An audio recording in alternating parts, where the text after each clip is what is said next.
This is the G Podcast with your host, Tommy B. Hey, what's up, y'all? Welcome to episode 241 of This is the G Podcast. Yes. What's up, y'all? You know, each week we do news, politics, pop culture, the piping hot tea from the one and only Tanya B. I'm Tommy B, of course. You know, Tanya B is in the building, Vi's in the building, Talib Shabazz, and got to say what's up to political analyst Harold Michael Harvey's here. Welcome, Mr. Harvey. Thank you so much. Thank you so much. Cascade is in the building. SWATs. I have visited the beautiful SWATs to see Harold Michael Harvey. Beautiful home, beautiful area. I grew up over there for about 2 years, maybe a year or so, but still looking good. Before we get started, y'all, I got to say happy birthday, man, to the one and only Syracuse Mike. Mike Roberts celebrating a birthday. Y'all give him a hand, y'all. Just give him a hand. I'm gonna give him. Let me give him the official. Yeah. I mean, we couldn't do the show without Harold Michael Harvey. Oh yeah, I mean that's right. Harold Michael Harvey's birthday is coming up. What, in a week? 2 weeks? Wednesday. That's right. That's okay. right. So Mike's birthday has already happened, or it happened as of our taping the day before.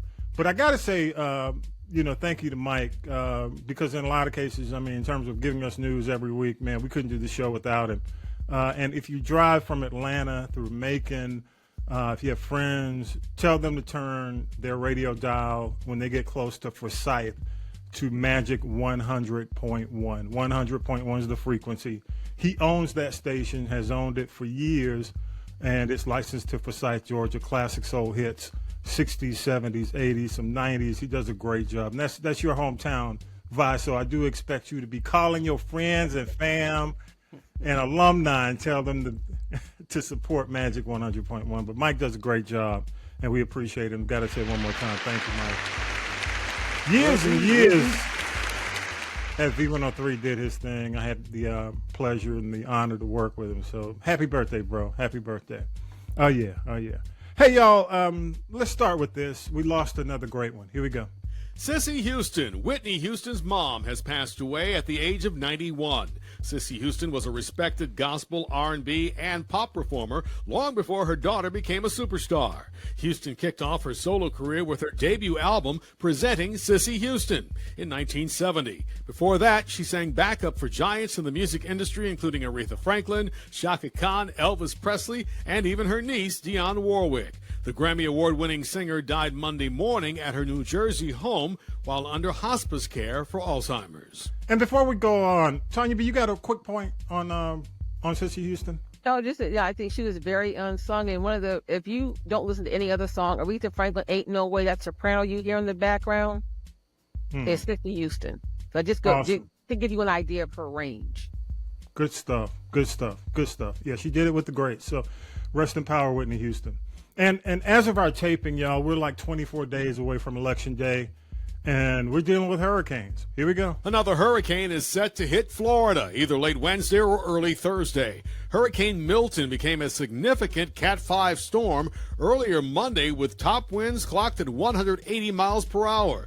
It may weaken before making landfall on Florida's Gulf Coast, but Governor Ron DeSantis is telling residents to prepare for the worst. We can hope and pray that it does weaken, but as of right now, this is a ferocious hurricane. Evacuation orders have been issued. And yeah, we always have bad actors when it comes down to dealing with this. Governor DeSantis is also reportedly refusing calls about storm recovery from Vice President Kamala Harris. The state is still recovering from Hurricane Helene. NBC News is reporting that an aide to the governor said DeSantis is avoiding the Democratic presidential nominee's calls because they, quote, seemed political. And more bad actors. And the White House is also pushing back on what it calls misinformation and disinformation, blaming Donald Trump for spreading lies about FEMA. At a White House briefing on Monday, White House Press Secretary Karine Jean-Pierre didn't mention Trump by name, but said, unfortunately, scam artists and bad faith actors and others who are putting politics over people are promoting misinformation about our efforts, including falsehoods about federal assistance. Recently, the former president accused the Biden administration of stealing money from FEMA to give to illegal immigrants. In reality, FEMA's money cannot be moved to other non-disaster related programs. And FEMA actually has on their website a full link that takes you to all the misinformation that's out there, and they, of course, debunk all that information. Hey, for all our folks in Tampa, it wasn't as bad as they thought it would be, and let's go to the clip. Hurricane Milton made landfall Wednesday night as a Category 3 storm not far from Sarasota. The death toll from Milton is at least 11. The storm caused extensive damage across the state. More than 3 million homes and businesses were still without power last night. 5 people died in Florida's St. Lucie County because of a tornado, which are always a risk from hurricanes. Sheriff Keith Pearson says they continue to look for other possible victims. As our rescue team is still out there, this is a rescue mission. We're sifting through the debris. Search and rescue efforts continue around the state, but Governor Ron DeSantis doesn't think many victims will be found in evacuation zones for a good reason. My sense is that a lot of the people did leave. President Biden says he spoke to the governor and local officials and promised his administration would ensure they have everything they need to respond to the devastation. And let me say this, and this is for you folks in Forsyth too, y'all gonna have to let the Tampa people go through. You got to let them clear 75 because, oh my God, driving north and south now it's driving south, but driving north on 75 when they were coming up from Tampa was a nightmare. Give it a couple of days. I think they're supposed to be back down there start. Some have already started, but I think by Tuesday is when they're going to start. So anybody who's on 75 going south, especially like from Atlanta, and north to some extent, but more so this time going south. Yeah. It's going to be what it was coming north. Yep. Go ahead, Vi. What you got? If you're going through Forsyth, watch the speed limit. Yes. They will give you a ticket. Hey, Forsyth and Butts County. But you're right. Monroe County, Slow down to Monroe County. Monroe is like Henry. Don't play. All right, y'all. Hey, I want to play this next clip, and I want to get your feedback. So listen to the clip. I want to get your feedback. On the campaign trail, former President Barack Obama is now stopping for Vice President Kamala Harris. He has a message for a specific group of voters, some who say they are supporting the other former president, Donald Trump. Those voters, young black men. So now you're thinking about sitting out or even supporting somebody who has a history of denigrating you because you think that's a sign of strength, because that's what being a man is, putting women down. That's not acceptable. To those who have an issue with voting for a woman, Obama said, when we get in trouble and the system isn't working for us, they're the ones out there marching and protesting. Hey, I want to go to you, Talib. I want to go to you because you work in an industry when you do the music biz, you're in studio. A lot of men, a lot of brothers, a lot of young brothers are in studio with you, and older men as well. Is Obama doing the right thing at this moment with this message to black men? That's a great question, and I really wish I had a great answer for it. Black folks don't like to be scolded. We learned that with Bill Cosby.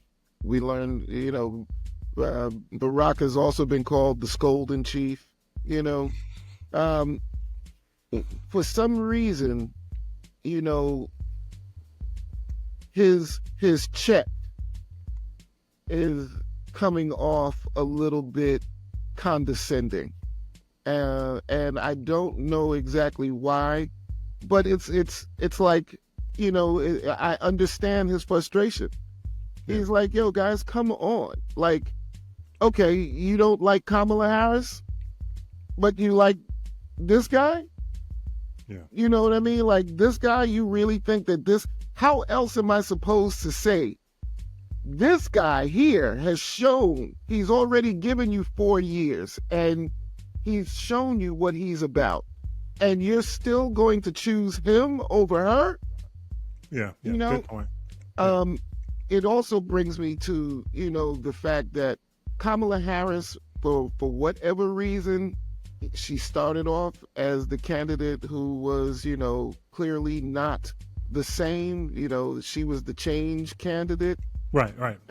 But she's doing everything ass backwards right now, as far as the campaign is concerned, in my opinion.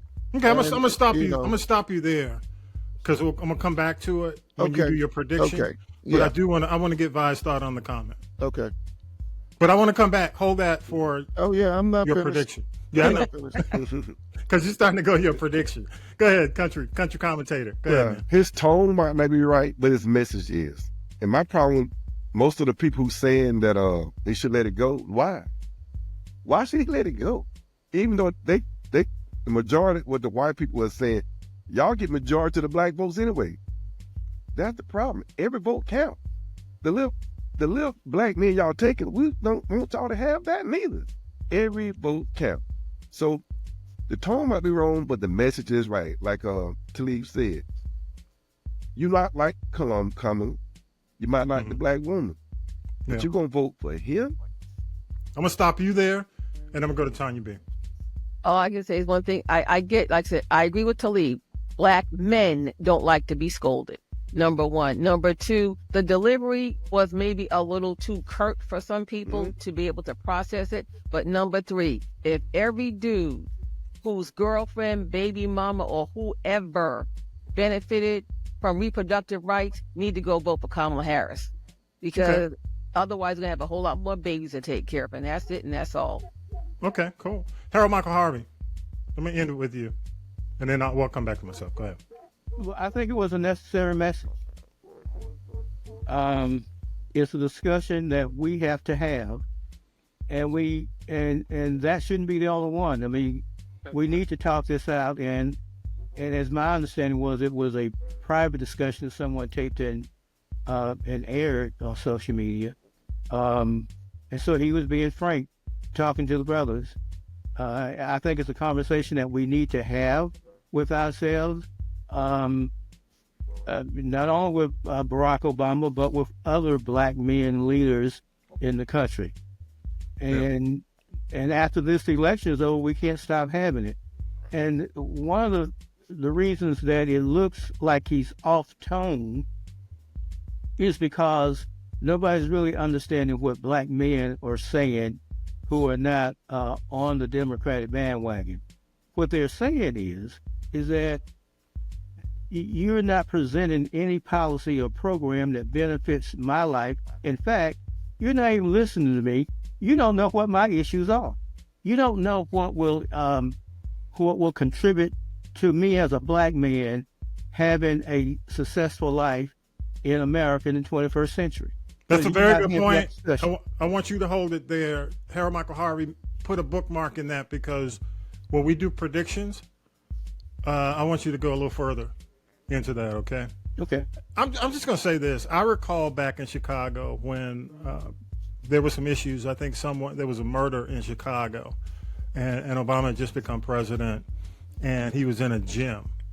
And he was basically talking about the situation, and then he started scolding the black men and started saying, "Hey, well, pull your pants up." And and he was trying to make it motivational, but it was coming off as, I think the best word that Talib used was condescending, and to some extent professorial. Like you're preaching and you're demanding, and it's almost like that teacher in school that pisses you off, and sometimes he comes across that way. I do agree with the panel. It is a message that needs to be heard, but I think black men will gravitate more toward what Magic said than what Obama said. They'll respect Magic and maybe some of the guys from the NBA if they come in, because, and I'll say this and I want to move on as well. People look at Obama and they say, well, he didn't grow up like me. He grew up in paradise. He grew up in Hawaii, Indonesia, with a white mom, white grandparents, and he went to Harvard. What you got to tell me, you didn't live my life. And that's wrong to some extent, because when he was living in Chicago and on the campaign trail. And what do you call it? He was not a social activist. What was he? Community organizer. I think he learned as a community organizer. Okay, so I'm gonna leave it at that. We'll come back to the end, but I think you're all correct. But I think he has to take all that into account and just trust that people will just go along. Because there's some black, especially when, coming up, VP Harris is going to be on the Breakfast Club this week. So everybody's waiting to see what foolishness is going to go down there. All right, let's go ahead. We'll move. We want to move to the new book, Harold Michael Harvey. And I'll come back to you, Tanya B. I saw your hand. Harold Michael Harvey, first, tell us the title of the new book, man. I'm glad you're here. And I want people to know because I spent 15 years in Macon, Georgia. So a lot of what you're talking about, I want to hear. I want to read. And we do have some, we definitely have folks, who I know, some friends and coworkers and stuff like that who are in that area. Tell them about the book, Fantasy 5. Fantasy 5 is the title. The subtitle is An Unimaginable History, the election of the first black city council members in Macon, Georgia. And it is about the first 5 that was elected in 1975. So we're coming up on the 50th anniversary of this historic event. And so I traced the history of black people in Macon going back to 1823 when the city was founded, December the 8th, 1823. And I take it all the way through the enslavement period, the Reconstruction period, bring it through the Roaring 20s and up to 1975 or 1975. This group was sworn in on December the 9th, 1975. The campaign season was in the summer of 1975. And I'm going to stop you there because I do have to ask you, is the 50th anniversary the inspiration for you writing this, or was it something you were already working on and you said it's time? Well, when I realized that 50 years had gone by, I was a young man, about 25 years old, I think, in 1975. And when I realized that this time had passed, I started thinking about it, and I broached the subject to several prominent people in Macon about my age, a little bit older, and some a little bit younger than me. And to a man and woman, they asked me, well, who were the 5? So in 50 years, they're all but forgotten. Wow.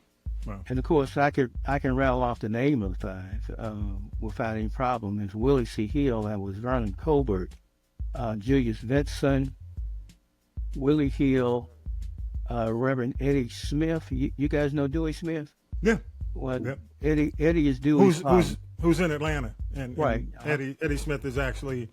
Is he still, or did he retire? Is he still pastor? He's retired as a pastor. Macedonia, I think. Macedonia, that's correct. Yeah. And the woman, that was one woman, and that was Dolores Brooks. They are all deceased except for Reverend Eddie Smith. Okay. I'm gonna stop you there, Tanya B. Tanya B, you got a question? Yeah, I do. And first, I applaud you for this acknowledging these people, because that's a moment in Black history. I'm sure I didn't know, a lot of people didn't know, and people of Macon in that area need to know. But I'm just wondering, what were back then? It was the 70s. We had gone through a lot of the riots. What were some of the challenges that these people faced, and are they some of the same challenges that people are dealing with today? That's a very good question. Thank you. Yeah. But and let me tell you,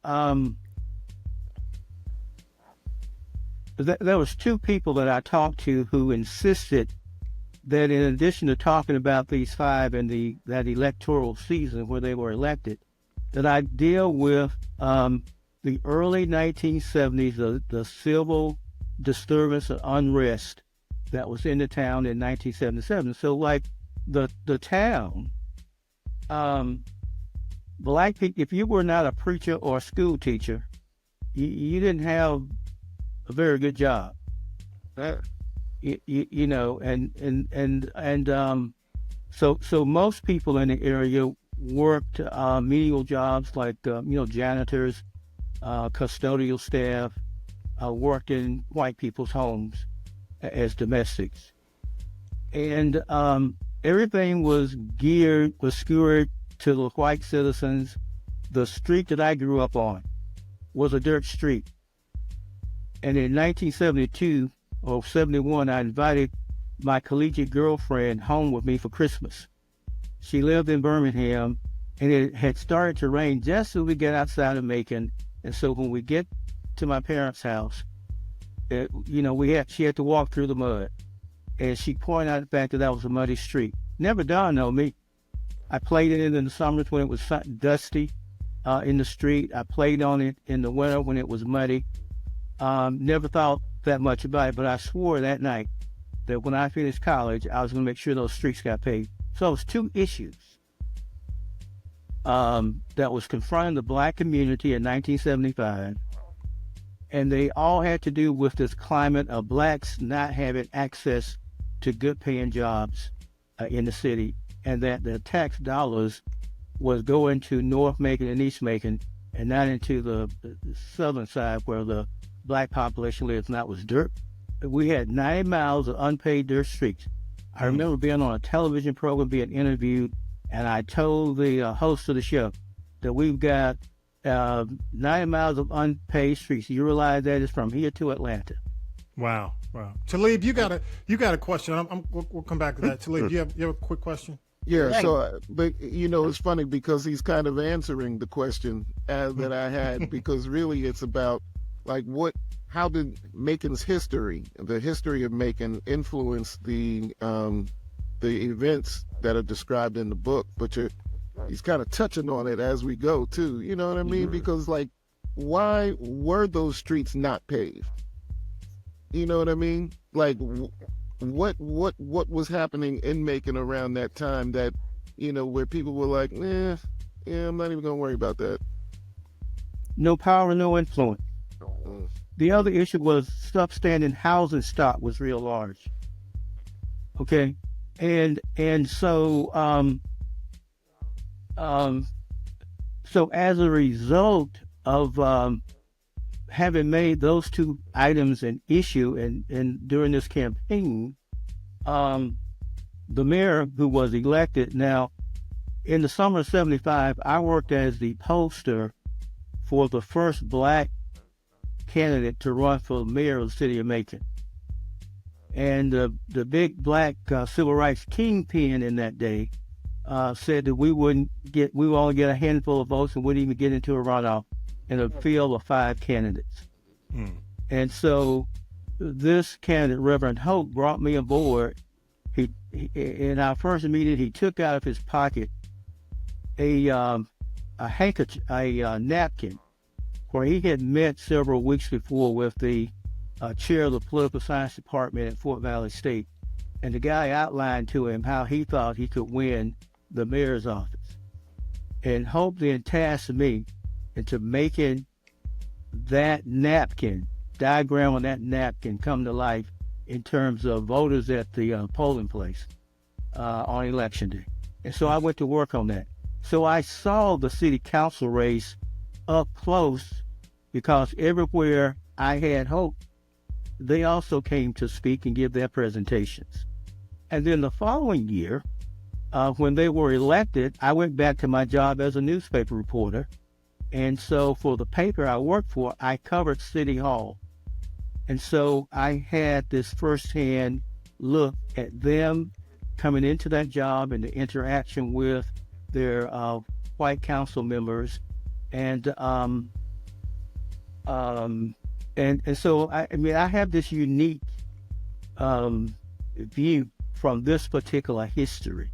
Mm-hmm. Now, fast forward, probably a question you might in terms of, I think it was in Tanya B's question. And so I took during my process of researching the story, I took a view. I drove through my neighborhood again, and I drove through the other black neighborhoods again, And the substandard housing stock is worse, 50 times worse than what it was in 1975. Wow. And I looked at Macon is now a consolidated government. It's the Macon-Bibb County consolidated government. You want to stop me? No, go ahead. Yeah. I'm listening. You know, hey, you and I had the conversation, so I'm listening now. So they had this consolidated government now, and they had to present their housing plan to the United States Department of Housing and Urban Development. And in that plan, it says that their goal is to provide bring on board 3 units, housing units per year. Mm-hmm. 3. Yeah. Like 1, 2. On the middle class street that I grew up on, there are 3 properties that are overgrown with bush. My mother's house still looks good. The yard still is well kept. But there are 3 units where it's just overgrown with trees. You can't tell if there's a house still on the lot or not. Wow. So their plan will not even dent the problem. So you have these issues with black people coming into government because the people who ran the city didn't care to put money into those resources. Now you've had 50 years of black representation on the council and now the commission, mm-hmm. and you have a housing stock situation that is worse than what it was 50 years ago. Nobody's paying attention. Yeah, I'm gonna stop you there for a moment because Vi, you've got what you got a final question? Vi? Oh yeah. So final question is, what do you hope readers will take away from the stories of the trailblazing individuals? Good question. I asked them at the conclusion of the first year as a reporter. I interviewed the 5. And one of the questions I asked all 5 was, did you form a Black Council caucus? So we were in the early days of the founding and organization of the Congressional Black Caucus. And you could begin to see how those men and women in Congress are beginning to coalesce around issues that kind of impacted the black community. And they said, no, we didn't form one in an organized sense. But what I found is on the critical issues, they were united. The mayor wanted to spend $250,000 to renovate an old antebellum mansion. And all 5 of them stood up and said no. One of them defected before the final vote was taken, but they were able to convince a majority of their council members that shouldn't happen. And then there came this issue of, at that time, there was no blacks on the water authority. Maybe when you lived in the town, Herbert Denard, I believe, was a commissioner on the water board. He was. Well, but before that time, there was no black representation, and the black people who worked there always complained about how they were being mistreated by, it didn't have to be a supervisor. Any white person could tell you to go pick up a piece of paper, and you had to stop what you were doing and go pick up that paper because they told you, and if you didn't do it, you would lose your job. So the new mayor coming in, we didn't defeat him. We did get in the runoff, but we didn't defeat him. Mm-hmm. And he came in and he wanted to appoint a real nice Methodist council member. I thought he was real old guy. He probably wasn't as old as I am today, but I thought he was much older than I am today. He had been the city's representative down there for several terms, and they wanted to send him back. Well, all 5 council members said, oh, no way. We need a black person down there because the majority of the complaints we got on the campaign trail was about how the people who worked at the water board, how they were being mistreated by people at the water board. And we need a black person to do that. And of course, this was the first council meeting. And ironically, so I'm sitting in the pre-council meeting session, as you know, we would gather and listen to them discuss what's going to happen when they go out in front of the public. And so, to a man and woman on the among the Black Council members, they all told their council brethren and sister, there was a white woman in the commission on the county council also, that they want to be considered as council members and not as a Black council member. Well, when they get out in public and the mayor presents that proposal, they then vehemently oppose that appointment, to the extent that the man the mayor appointed, wanted to appoint, voted with the Black council members, saying, well, no, I don't want to be appointed to it. I shouldn't be appointed to that board. So they backtracked, and they came together on that, and they got a Black representative down there on the water board. Good stuff. You know, hey, so I'm gonna stop you things. there, Mr. Harvey, because people need to go get this book. Yes. That, you know, you and I had a really good conversation offline, and the book's Fantasy 5. I'm gonna stop you there, man, because I don't want you. Don't give up the goods. don't give it all up to them, because they do need to read this book. The right man is telling the story. He was there. And I do think if you're a Georgian, if you're around, it's really important that the city that's in the center of Georgia be run the right way. And I'll leave it at that. But I do say, how can people, last thing for me and last thing before we move on, is tell people how they can get the book. It comes out on, October 18th?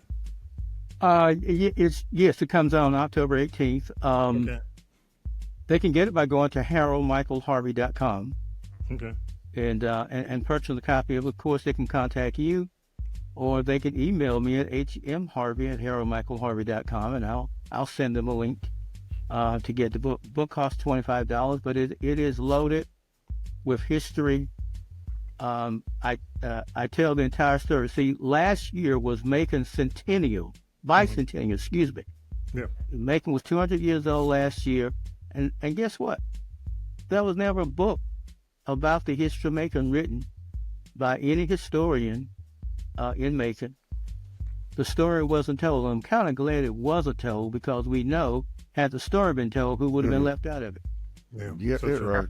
But in telling the story of the five, I actually go through the whole history from 1823 up to 1979. But then in the end, I pose a challenge to you gonna give them the ending, man? To the new commission. No, but I pose a challenge. Well, let me tell you this. Don't tell them. Here's something, if you haven't picked up on it, the Fantasy 5. Yeah. That's a lottery term, right? Yes. Every you chapter. Know they know that. If anything, they'll pick it up. Fantasy. Every 5. chapter in the book. Yeah. Has a lottery. But I know my people. Title. You got your Mega Million. You got your Powerball. You got your Scratch Off. Oh, wow! You know. Hey man, again, let me give it up to you, sir, Mr. Harold Michael Harvey. Hey, Mr. Harvey, Mr. Harvey, don't be out there giving out the ending though. I won't. You got to read it. Should be in the Macon Library for sure. Should be in the library. In fact, if I can mention one more thing about it. Yeah, go ahead. The Middle Georgia Regional African American Committee that meets monthly at the library in Macon, the Middle Georgia Regional Library on Washington Avenue, will host me in a discussion of the book on November the 20th from 4 o'clock to 5 or 6. And so I know they actually have all of my books in my hometown library. It's ironic that about 11 or 12 years old, my mom took me to the library because I wanted to check out this book on Willie Mays. I loved baseball then. I love it now. Mm-hmm. And they refused to give me a book. They told me I could go over to the Booker T. Washington Center, where they had a mini library for the coloreds, and get the book. But what they did is they actually sent over there, got the book, and I walked in and they gave me the book and I had to take it back, of course, when I finished reading it. Hey, I'm gonna leave it there. Okay. Definitely, people get the book. I'll make sure the information's on the website, on our website, as well as on the podcast page. Because if I let Mr. Harvey go on, he's gonna give y'all the audio version of the book, and I'm trying to help him. I'm trying to help him. That could be a documentary. And a documentary too. Yeah, we need that. Yeah, definitely. Yeah. Hey, y'all, before Mr. Harvey, can you stay around? I will. Okay, here's the deal. I want, we're 24 days out, and this is a different show because we've got political analyst Harold Michael Harvey on the show. I want to go around to everybody and ask, 24 days out, based on everything, because, we're still in October. I don't know if we're going to have an October surprise, but I'm wondering, and I'll start with you. I'm going to start with you, Vi. You'll be the first one to go. What's your prediction for this race, Harris? I'm predicting Kamala, because I think majority of the people in the United States are just tired of this mess that we infighting, this name calling, this violence, the president, race. I think majority of America want the country to be normal. And right now, this is not normal. I'm going back to like we're trying to actually go back to the 1960s. 50s. And I don't think America really wants that. That's why that's my rate for. I think there's more people like me than like Meg. Okay, all right. I'm gonna go to you, Tanya B. I'll be short and sweet. I think I'm like Kamala. Look, everybody in the 5,000 Black Baptist churches of Atlanta need to go lay on the altar. I think it's going to be a little close in certain states, but I'm predicting the victory of Kamala, and can't say it enough. It's one thing to register, it's something else to actually show up and vote. And we've got to go and show up. It gets more critical than ever every 4 years. So that's something that concerns me. But Kamala. Okay. All right, Talib Shabazz, I'm leaving you room. I'm leaving you some room there. Go ahead. My prediction really is, I don't know right now. I know what I'm going to do, and I know who I'm talking to, and I know that, based on the people that I'm talking to, what they're going to do. But this race is a little too much, is a little too close to call. I don't want to be disappointed, but I know that I will be disappointed regardless of what the outcome is. Because I just don't feel like, I still don't feel that the people who really need the support are going to get the support, regardless of who wins. And, we still need to revive that people's campaign, like Martin was talking about, you know what I mean? Poor people's campaign. This is like, I just don't understand. Okay. I'm going to go to you, Harold Michael Harvey. I'm sort of like to leave. I really don't know. But I tell you this. And it's just a prediction. We're not talking I about. know. Well, let me share this with you. Yeah, you know where I live, right? Yeah. Well, yesterday I discovered a Trump sign in my subdivision. And that's 100% black. No, it's not. Oh, it's not? Oh, okay. About Who else is in there? We have two white families, and one of them has a Trump sign in front of the yard. And so that's good. Middle class.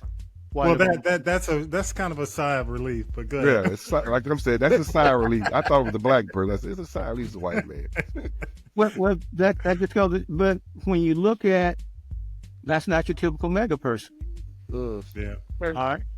But they felt strong enough they would put a mega sign out in a black subdivision. Yeah. Right. So it's going to be very, very close when That's you pretty bold, really look at it. If you think about it, did they just move in? They have no fear. They've been there for 2 years. Yeah, I mean, see, they've only been there 2 years. I mean, because as you recall, I mean, that area back in the day, before integration, most of those houses, those areas were white areas, and there are a few people who have been there forever. But to have moved in for 2 years, I can see it to an extent. Got you. You got anything else on that? I've been here 30 years, but it's just it's a new one on me, and hopefully there are more people who will do the right thing. You have one candidate who actually has plans, and as Obama said the other night, the other guy only has concepts. Well, but he actually knows what he's going to do. There are no things that's going to help people in general or help the country. They'll help him, and they'll help his international friends like Putin and other strong men around the globe. And I'm gonna come back to you. I saw you. I don't know if that was your hand, Tanya B. I'll come back. Yeah, I'll come back to you. I'll just make an adjustment. No, I'm good. Yeah. But I gotta say, without a doubt, y'all have all been saying it, and I'm with you. It's gonna be a close race. But I will say this one thing, because I was doing a podcast back in 2016 when Hillary ran. And the biggest thing that Kamala Harris is doing that Hillary did not do, which I think lost Hillary the election, is visibility. Her visibility, and this past week, she was on 60 Minutes, she was on The View, she was on Stephen Colbert, she went on Howard Stern's show, she was on one of the biggest Gen Z podcasts, My Daddy something. It's called Call Her Daddy. The Call Her Daddy podcast. This upcoming week, she's on The Breakfast Club. So, I mean, she is tireless. And I think, without a doubt, I may have known you back in the day, Harold Michael Harvey, we were talking about. Hillary had health issues toward the end. I mean, it was, if you recall, she had pneumonia. She fainted. She was really slowing down. I'm not, denigrating her in any way, but I will say her energy toward the end hurt her. I think Kamala is energized.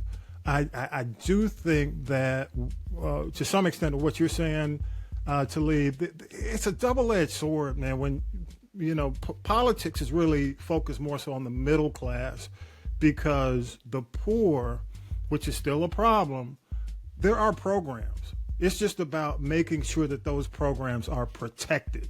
We got to make sure that SNAP is protected. We got to ensure Medicare, Medicaid, a lot of the health care is protected. Right. I think when it comes down to the poor, it's about protecting and growing a lot of the programs that are already in place. When it comes down to the child credit, the tax credits, there are things that if the middle class grows and you protect the programs, I think the poor will win to a certain extent. I think we have to do a better job with food insecurity and giving people chances to move up to the middle class. Well, that's see, just I think. Well, I'll tell you. I think when I said Poor People's Campaign, I don't, because here's the problem is that much of the middle class are poor right now. You know what I mean? The folks who are typically. Let me say this, Talib. Let me say this, Talib. To a certain extent, it's harder being a middle class poor. Than it is being a poor. Yes, exactly. When you are under the threshold and you're considered poor, you will get you qualify. Oh yeah. But when you middle class. Method. You don't qualify. That's what I'm talking about. But one of the things, and I'm glad, and I want to get ready, prepare to shut it down, but I do have to say, and when you talk about cities like Macon, and there are other cities, Macon's just not it's on its own. There are a lot of cities like Macon. What I learned more is that the have or have not mentality hurts us, because that transcends color. There are black people who don't give a about what you're talking about. Nobody. Right. But themselves. I mean, they're our own people, won't work on behalf of making sure. It's like, what is it?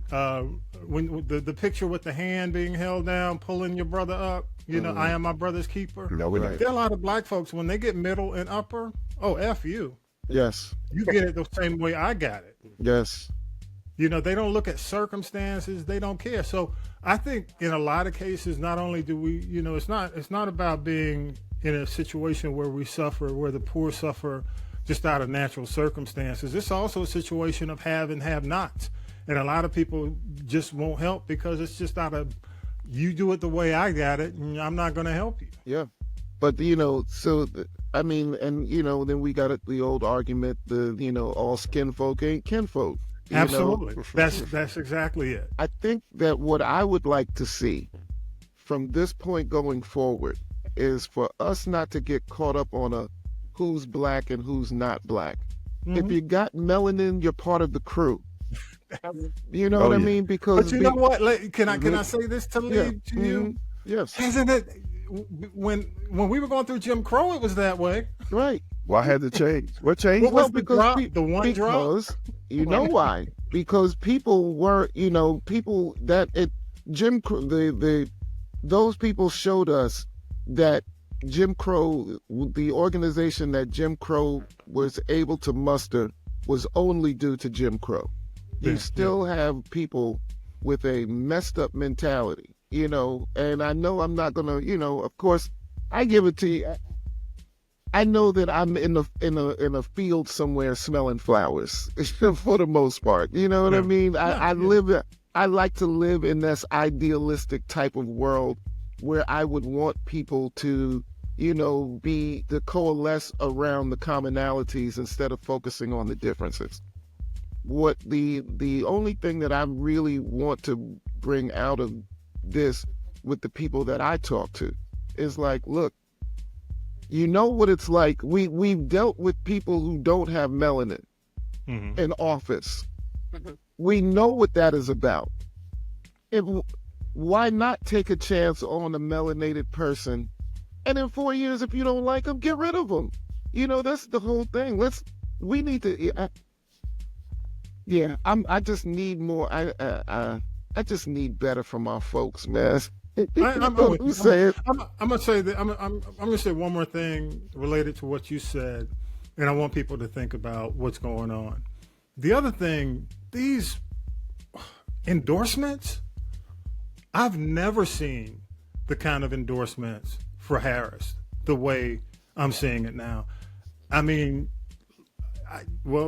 personally, it's not personal. I could not stand Dick Cheney. I can't believe Dick Cheney's coming out for I can't believe that his daughter is coming out for a Democrat. No, I can believe it. What I can't believe is Harris is reveling in that. Well, but here's the thing. Talib. There's a saying: the enemy of my enemy is my friend. And in the campaign phase, the enemy of my enemy is my friend. So if she can pick up her enemy to get through, because candidly, and I'm gonna let you close it out, Harold Michael Harvey. If you need to come back on what I'm about to say, Talib, jump in. But I will say this: a lot of Republicans who feel they're doing this now simply want to get rid of Trump, right? So that they can grab control of the party again and go back in if Kamala Harris wins and push to make her a one-term president. Okay, because as soon as they get her back in, trust me, they going back to the Republican Party. Right? Oh, yeah, and their goal is to get her in there, make her a one-term president and have someone who they can embrace running and control running against her for the second term. That's that's what I see. I don't see this as what is it? We are the world. Right. But they even said we are the world. Hey, but they even said that. I know what's going on. I can see the strategy. Yeah. But they even said it. They said, I'm still a Republican. Yes. And we don't give everything she got. They just said we don't agree with anything he got to say. Yeah. And you know what? I'm gonna say this. I'm gonna throw it back to you, Harold Michael Harvey. I want you to get the last word on this. I mean, you know, when it comes down to it, compared to Trump, what's the guy who was Maryland? Larry Hogan. What was his name?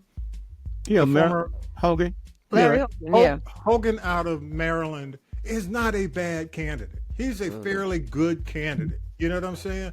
If it came down to somebody, a bad Democratic candidate, and we didn't have a choice, I would much have somebody. I would much rather have a Republican like Hogan versus who's preparing I'm to not run. going to name call. I promise myself, but that guy, I'd rather have that guy. You know, because Hogan did a fairly good job in Maryland, and people respected him. He understood the demographics of the area. You know, he's running for Senate right now against a black woman. I don't know how that's going to pan out, but I mean, if we can get back, we can just get back to Republicans who exist like that, and not this MAGA. This MAGA stuff is just, I mean, it really and truly is scary. It is. Yeah. I mean, I'll go to you, Harold Michael Harvey, for the last word. Well, on voting? No, just on anything, just in general. Okay, I'll be quick. We're closing this out. I want to do voting. I want to do a tribute. On voting, early voting in Georgia starts on Tuesday. I would encourage everybody to go out and early vote, because you never know what will happen on November the 5th. We might be under another hurricane, another storm, and you won't be able to vote. So if you can early vote, go out and early vote. I'm going to vote Tuesday. The last thing I'd like to say is that we started the program off with the transitioning of Sissy Houston. Mm-hmm. And yesterday we learned of the transition of Judge Thelma Wyatt Cummings Moore, who was the first black Superior Court judge, I believe, in the Fulton County circuit. And she passed. She was quite a jurist. She was an activist jurist. Cases I had in front of her, she would actually try to figure out what was best for the people involved. Okay, it wasn't just so much I want to punish you, or if it was a divorce, it wasn't just I'm going to make this parent give this. She really tried to figure out what was in the best interest of everybody involved. She just had good character, was a good human being, good and I will miss her. Okay, good deal. Condolences to the family of Judge Thelma Wyatt Cummings Moore. Good. Definitely. Rest in power. Again, I want to say thank you again to Harold Michael Harvey. Thank you, sir. Thank you for coming in. Thank you for having me. Fantasy 5 is the book. Tanya B, thank you so much for jumping on again. Country commentator, man, as always. We got to do this. Hey, the sports show is coming up soon, so I'm not going to say anything else. I'll leave it at that. Talib Shabazz, man, thank you so much, bro. Yes, sir. Yes.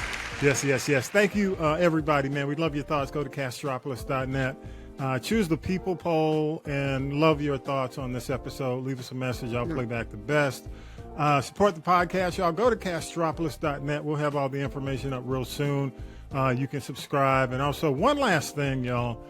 Those impacted by the biolab fire in Rockdale County, there is a shutdown biolab protest happening. And I think I've got, it's definitely on our social media, the flyers there. It is a protest, peaceful protest, October 19th, 3 p.m., 901 Main Street in the county. Near the county government offices, I think, and we'll keep you posted. We've got that on social media, y'all, but definitely go out, because a lot of these companies, man, who have actually, they're in black communities. Rockdale County is 60% black, 57 to 60% black. And in a lot of cases, a lot of these things that are happening, we just had one happen in Houston. A lot of these environmental disasters are happening among us. It's happening in minority communities. So we definitely have to be vigilant. and we have to force accountability, and in some cases we got to force them out. Okay. Again, we'll have the list. We'll have Fantasy 5, the link on the website. It is due out October 18th. Go get it. Appreciate y'all. Tiny B, did you have one last thing? We got 1 minute. 1 minute. Okay, One no, minute. remember, October is Breast Cancer Awareness Month. It looks like it's orange. I'm wearing my pink today. Please go get checked. And remember, not just women who are getting diagnosed younger these days, but men get it too. So please take care of your health. Everybody go get your mammogram. Richard Roundtree was a big example. Matthew knows, who was on this show. Yep. Yeah, absolutely. Men get it too. Yes. And with that, y'all, episode 241's in the can. Have a great week, everybody. Stay positive. And again, go vote early, y'all. Why wait? Don't wait, please. I'm going early. October 15th, the doors open, because the other thing is they got these hand count rules. Don't give them a reason to not count your vote. Okay. And have a great week, y'all. Less places to early vote now, so check your status, please. Yep. No excuses. Go vote. All right. With that, y'all, peace and power to the people. Have a great week. Fight the power. You've been listening to This is the G Podcast. And This is the G Podcast is a production of the Castropolis Podcast Network. Thanks for listening.